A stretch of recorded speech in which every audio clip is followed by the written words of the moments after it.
The world is drowning in debt, a staggering sum that exceeds $300 trillion. When we see our planet wrapped in these glowing, golden numerical chains, a fundamental question emerges: if the entire world is in debt, who exactly are we all indebted to? It might surprise you to learn that a significant portion of this global debt is actually owed to ordinary people, just like you and me. Imagine an elderly investor carefully examining a government bond. This bond represents a loan to their country, a promise of repayment with interest. A substantial part of national debt is held by its own citizens through these bonds and, indirectly, through pension funds. These funds invest in government debt to secure our retirements, making many of us silent lenders to our own governments. This creates a cycle where the very people who contribute to the economy are also as creditors. Beyond individual citizens, the towering figures of the financial world play a massive role. Picture a bustling, modern trading floor, where bankers and traders operate with swift precision. Financial institutions, including commercial banks, investment firms, and insurance companies, are major holders of both government and corporate debt. They purchase these assets as investments, profiting from the interest paid. This network of financial giants acts as a critical intermediary, channeling capital from savers to borrowers on a global scale, but also concentrating a huge chunk of the world's debt within their portfolios. The web of debt extends far beyond national borders, creating a complex international tapestry. Consider the iconic U.S. Capitol building, a symbol of the world's largest economy, which is also the world's largest debtor. Now, shift your focus to the largest foreign holders of that debt. We see scenes from a government building in Tokyo and a sprawling financial district in Shanghai. Countries like Japan and China hold trillions of dollars in U.S. debt, a strategic financial decision that ties their economic fates to that of the United States. This international lending and borrowing creates a delicate balance of power and mutual dependence, where a financial tremor in one nation can send shockwaves across the globe. So, when we revisit that image of our globe, we see it not just entangled in chains, but connected by a vast, intricate network of lines. These lines link every one of us, from the individual pensioner and the local bank to the largest international corporations and powerful nations. The answer to who owns the world's debt is not a single, shadowy entity, but a reflection of our interconnected global financial system. It is a debt we largely owe to ourselves, a complex web where we are all, in one way or another, both the borrower and the lender. We've talked about the colossal mountain of global debt, a figure so large it almost loses meaning. But have you ever wondered if all debt is created equal? Does $1 trillion of debt in one country carry the same weight as $1 trillion in another? The answer, perhaps surprisingly, is no. To understand why, let's take a journey across the globe, stopping in three of the world's largest economies: the United States, Japan, and China. The story of who owns their debt reveals a fascinating picture of risk, stability, and power. Our first stop is the United States. Here, the national debt is a complex tapestry woven from many different threads.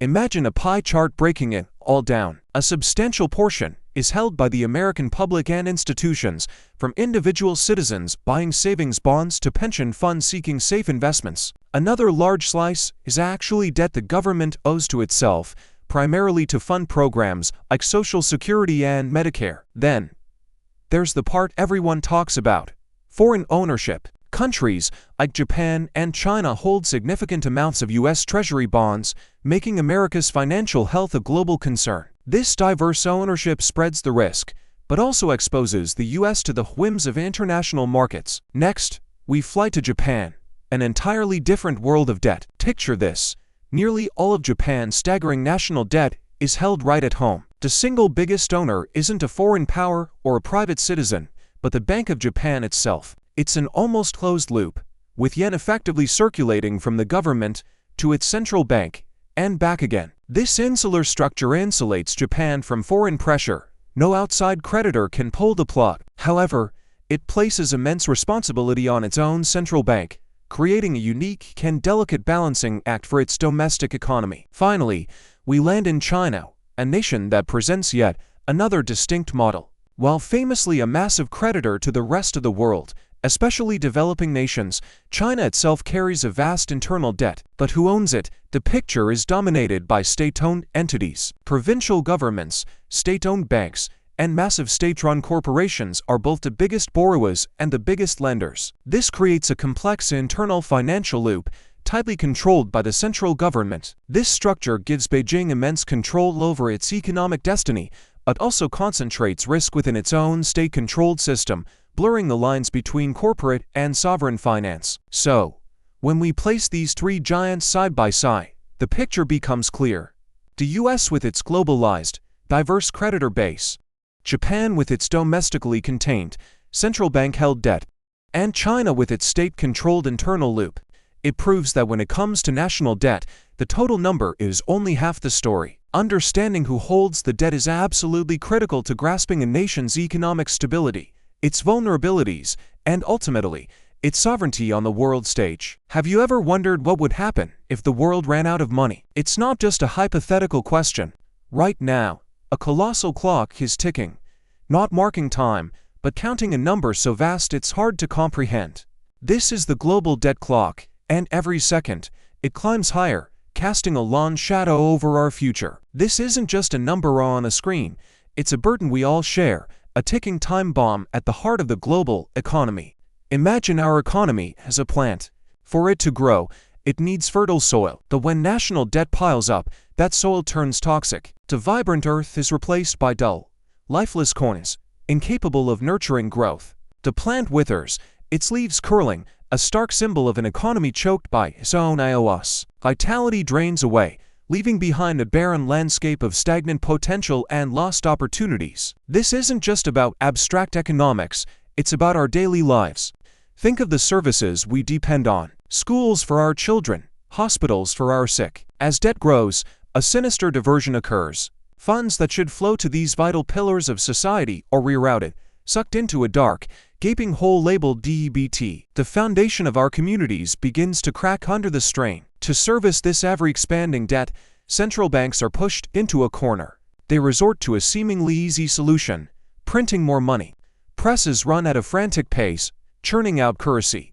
But this new money is a mirage. As it floods the system, its value evaporates, turning to smoke. This is the hidden tax of inflation, silently eroding the worth of every dollar you earn. The consequences ripple down to every citizen. You see it in the grocery store, a place of daily routine turned into a source of anxiety. The prices on the shelves flicker and rise, seemingly in real time. Your hard-earned money buys less and less, and the struggle to make ends meet becomes a constant, grinding battle. The ground beneath our feet feels increasingly unstable. The entire global financial system is like a precariously balanced line of dominoes. The first domino, marked default, begins to wobble.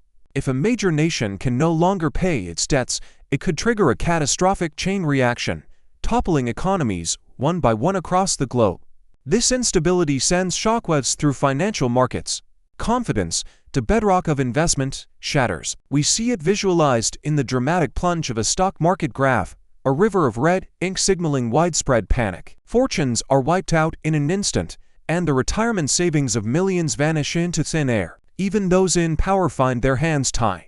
Politicians, tasked with steering the ship of state, are bound by the golden chains of debt. Their ability to make crucial decisions, to invest in the future, is severely restricted. They become managers of decline rather than architects of progress. This financial fragility leaves us dangerously exposed to other crises. When a natural disaster strikes, a hurricane that devastates a coastline, we look to our governments for help.